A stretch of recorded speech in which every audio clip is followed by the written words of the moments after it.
आपल्याकडे जे काही मल्टीस्टेट बंद पडल्यात यामध्ये मुख्यतः जर पाहिलं तर ज्ञानराजामध्ये सर्वात जास्त पैसे अडकले.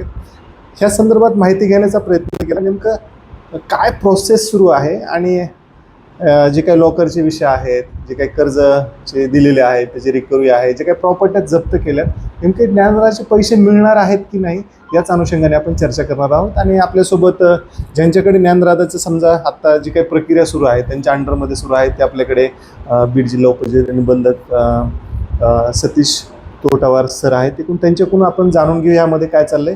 सर, मला वाटतं तुम्ही आल्यापासून ह्यात बऱ्यापैकी कामकाज झालेलं आहे.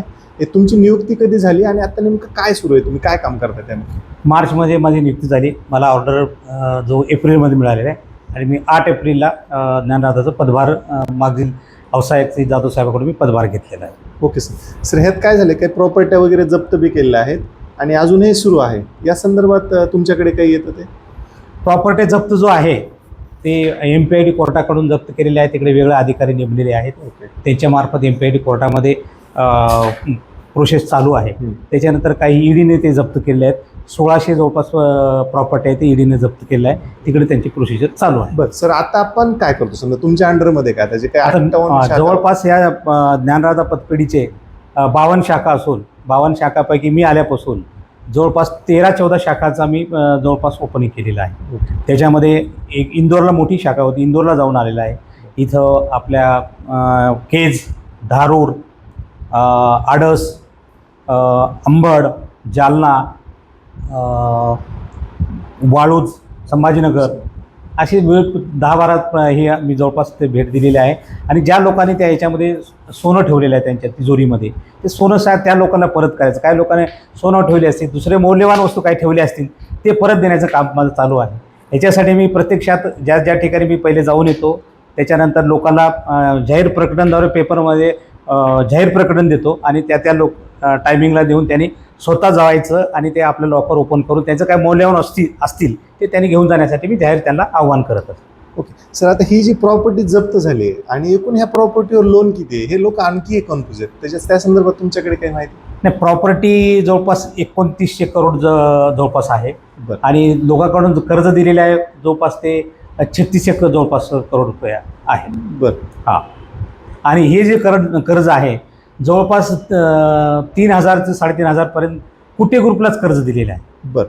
त्याच्यामुळे त्या वसुलीसाठी जो प्रयत्न आहे की आमच्या जे शाखा ओपन केल्यानंतर आमच्याकडे ते कुटे ग्रुपच्या कुठल्याही प्रकारचे फायली आम्हाला सापडलेली नाहीत, की आम्हाला कारवाई करण्यासाठी फार महत्त्वाचे आहेत. ते फायली कुठेच नाहीत. त्यांनी ते सगळं घेऊन गेलेत, त्यांनी सोबत घेऊन गेले असेल की आता काय दृष्ट्या केलं ते आपल्याला तर काय माहिती नाही, परंतु ते आमच्या ह्याच्यामध्ये काय दिसून येत नाहीत. ते जर राहिले असेल तर आम्ही त्या आधारे आम्ही त्यांच्या इतर जे काही प्रॉपर्टी आहेत ईडीने किंवा यांनी जप्त न केल्या ते प्रॉपर्टी आम्ही जप्त करू शकलो असतो. काही वसुली झाली काय? वसुलीसाठी मी आता माझ्याकडे जवळपास 2,000 ते 2,500 प्रकरणं माझ्याकडे निघालेले आहेत. मी ज्या शाखेमध्ये भेट दिलेली आहे, जे ओपन केलेलं आहे, जे खाली केलेलं आहे त्यांच्याकडून मी हे केलेलं आहे. जिथं मिळालेले कर्ज प्रकरण आहेत त्यांना नोटीस काढायचं काम माझं चालू आहे.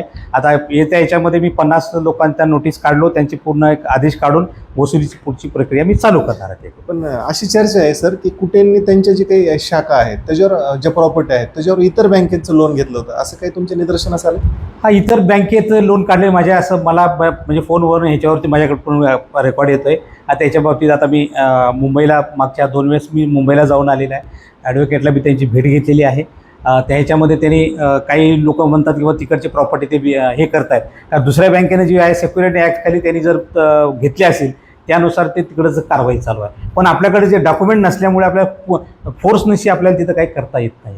तरी माझा प्रयत्न 100% चालू आहे. परत नवीन वकील किंवा हे करून मी पुढचा प्रयत्न करत आहे. पण आत्ता सर काय होतं, मिसगाईड होते. समजा काही ग्रामीण भागातले ठेवीदार आहेत त्यांना असं केलं जातं की पैसे वाटप सुरू आहे, पण नेमकं खरंच मिळत आहेत का? नाही. आता MPID कोर्टाकडून जवळपास 80 ते 86 जे प्रकरणं आहेत तिथं कोर्टात तिथं सुनावण्या चालू आहेत.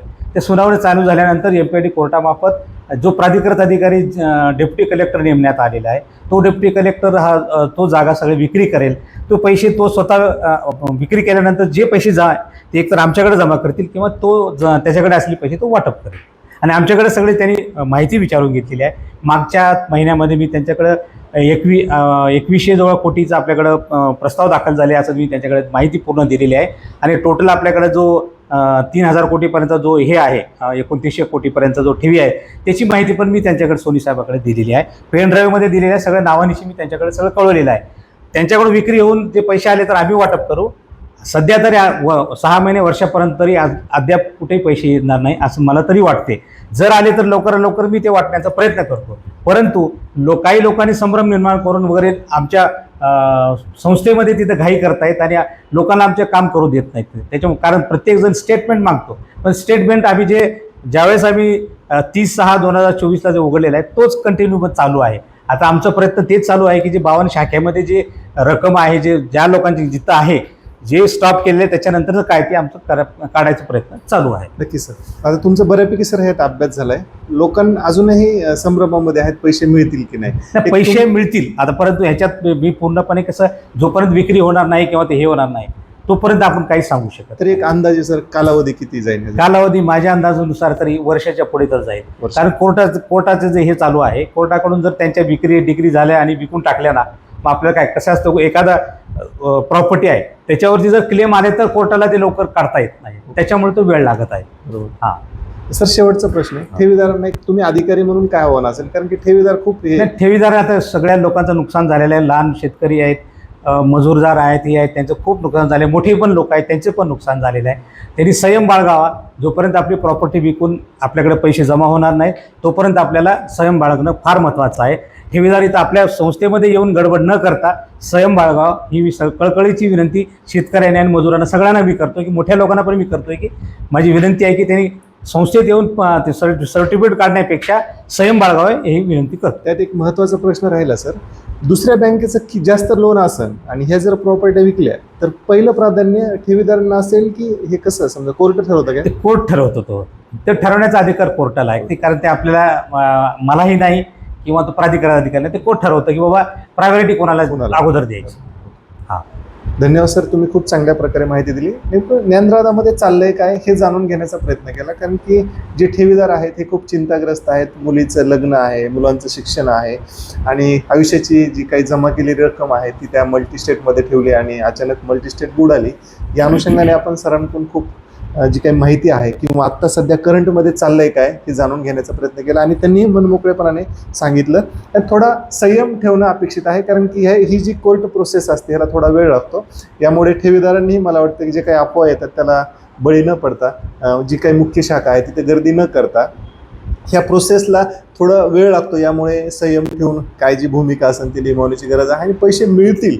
आता कोर्ट काय डिसिजन घेतं हे महत्त्वाचं आहे, कारण की मध्यंतरी जे काही पुण्याच्या एका केसमध्ये निकाल दिला तर मला वाटतं त्यामध्ये प्राधान्याने आधी ठेवीदारांचे पैसे दिले, नंतर जे काही संबंधित बँकेचे पैसे होते ते नंतर देण्यात आले. मला वाटतं तो नेम आपल्याला लागू झाला तर आपली रक्कम आपल्याला लवकरच मिळेल. कॅमेरामॅन रवींद्र गंभीरसोबत मी जालिंदर दांडे, बीड.